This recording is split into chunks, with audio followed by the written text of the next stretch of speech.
Miss হবে না আপনার পছন্দের টিভি শো। দেখুন জি5 অ্যাপে একদম ফ্রি। তুমি তো আর থাকবে না আমার কাছে, তুমি তো চলে যাবে। কে দেবে এত ভরসা তখন? আমায় কেউ নেই। বিপদে ফেলে চলে যাব না। বাড়িতে থাকি না মানে এই তো নয় যে যোগাযোগ বিচ্ছিন্ন হয়ে যাবে। বিপদের দিনে আমি ঠিকই পাশে থাকবো। তোমরা আমাকে এত ভালোবাসা দিয়েছ, তুমি আমাকে এত ভালোবেসেছো মা। আর আমার পুতুল দি, সে তো আমার জন্য জীবনও দিয়ে দিতে পারে। এগুলো তো আমি কোনোদিনও ভুলবো না। তাই বিপদের দিনে আমি তোমাদের পাশে আছি।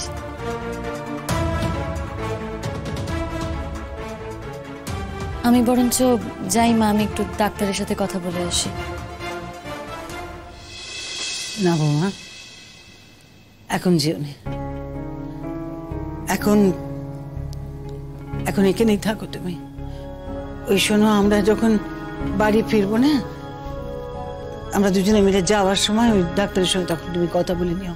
এখন যেও না, এখানে থাকো। আচ্ছা, তোমরা মা ছেলে কথা বলছো, এখানে থেকে আমি কি করবো বলো তো? তার থেকে কাজটা সেরে আসি না। আমি গিয়ে ডাক্তারের সাথে কথা বলে নিচ্ছি।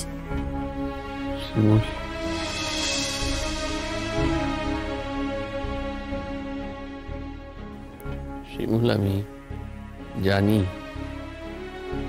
আমি তোমার জীবনে অনেক অন্যায় করেছি, অনেক অপরাধ করেছি। তাই তোমার কাছে আমি ক্ষমা চাই না। তার কারণ আমি তো ক্ষমার যোগ্যই নই। শুধু আমি চাই তুমি তোমার বাকি জীবনটা ভালোভাবে কাটাও। তোমার জীবনে যাকে তুমি তোমার যোগ্য বলে মনে করো, তার সঙ্গে তুমি বাকি জীবনটা কাটাও। আমি তো জানি শিমুল, আমি কোনোদিনই তোমার যোগ্য ছিলাম না। সেটা আমি যেদিন থেকে বুঝতে পেরেছিলাম,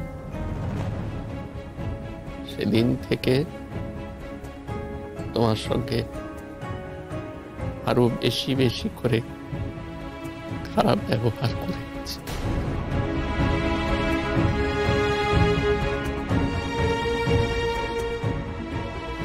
শিমুল, আমি না মানুষ হিসেবে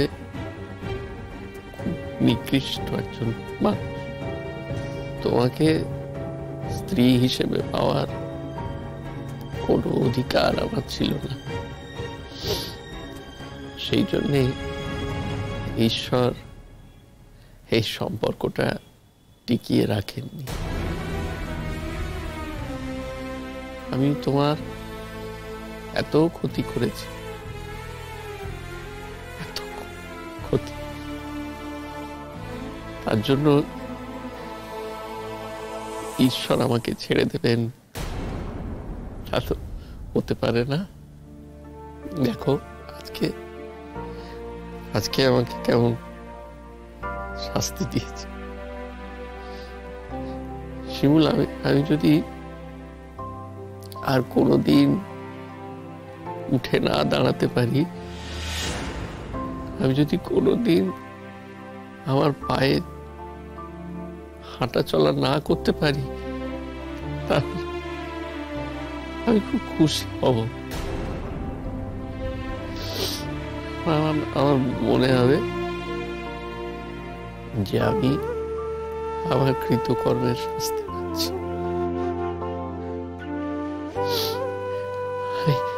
এইগুলো আমি কখন বুঝতে পেরেছি জানো শিমুল?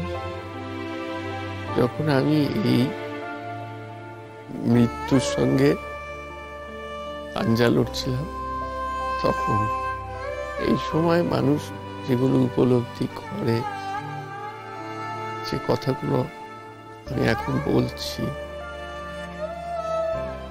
সেগুলো মিথ্যে হতে পারে না, এগুলো সব সত্যি। তুমি জীবনে একটা বার আমাকে একটু বিশ্বাস করো। আমি এখন এসব কথা ভাবছি না,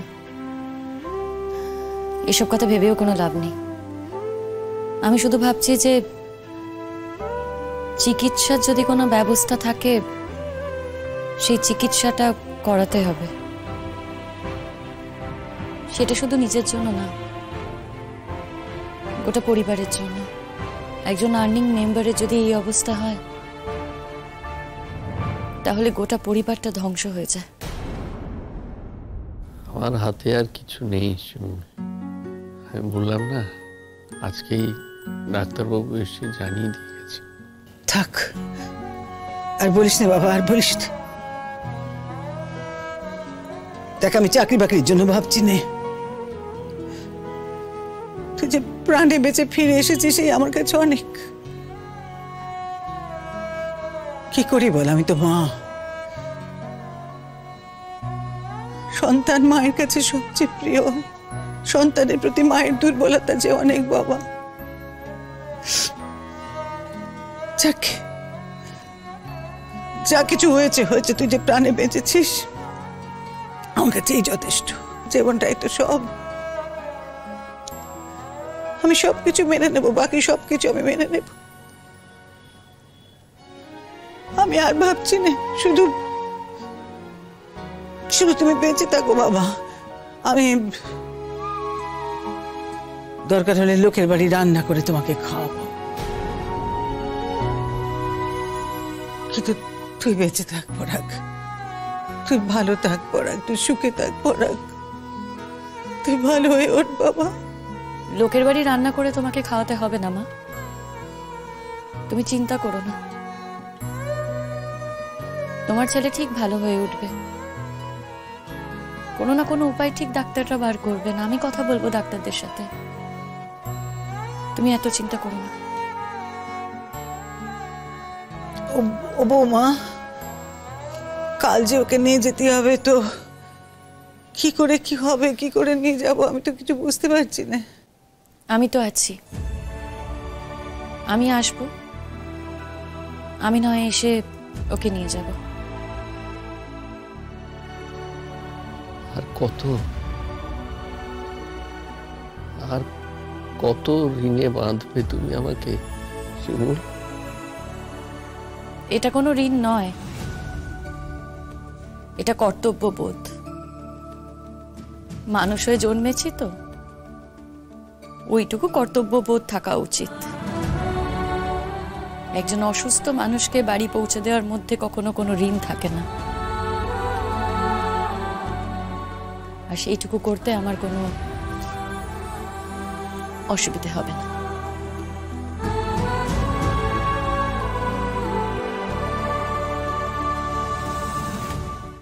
জি5 ডাউনলোড করুন আর সব এপিসোড দেখুন একদম ফ্রি।